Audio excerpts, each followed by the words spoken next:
Greetings, class. I want to take just a few minutes to provide an overview of the documents that are here in Brightspace under the header Practicum Agreements and Evaluation Forms. So prior to moving into Practicum, it is important that you submit an agency information sheet because we need to confirm that we have a contract in place with that organization. Please upload that to Brightspace. I also need you to inform me on that agency information sheet specifically who your preferred preceptor is.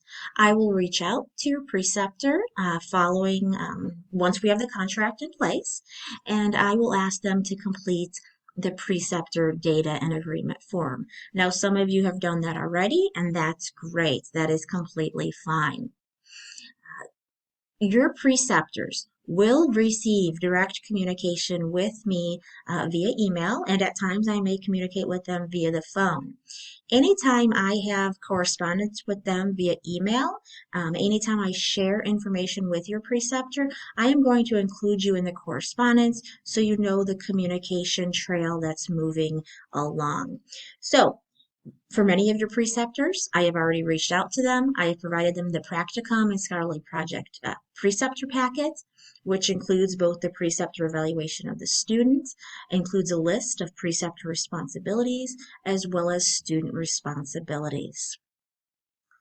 Your preceptor will need to complete that preceptor evaluation of student at the end of the term. They will also need to sign your Practicum log. Each of the forms will need to be uploaded into Brightspace. Brightspace serves as a good repository for us to keep this information relative to accreditation purposes. So in fact, if you did send me your agency form prior to the course being opened, I still do need to see it uploaded into Brightspace along with your preceptor data and agreement form. If that was sent prior to the course being opened, please do upload into Brightspace. If you have any questions as we move forward, please do not hesitate to reach out to me. But I do plan to keep in close contact with you as well as your preceptor, and I'm here to answer any questions or any concerns that you have. Thanks so much.